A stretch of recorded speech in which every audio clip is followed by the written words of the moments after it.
থানা বিএনপির সাবেক আহ্বায়ক জনপ্রিয় সমাজকে বারবার নির্বাচিত করা হচ্ছে ছাত্র দলের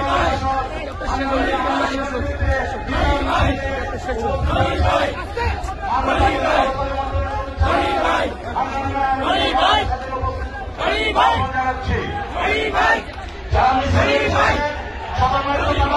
সভাপতি সেক্রেটারি করছি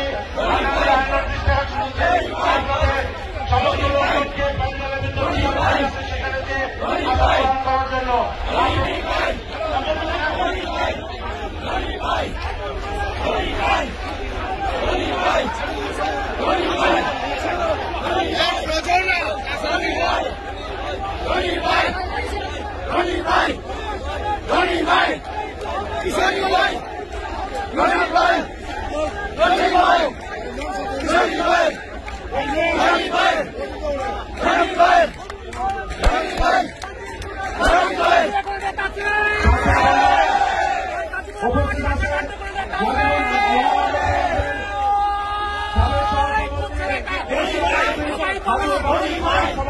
করার জন্য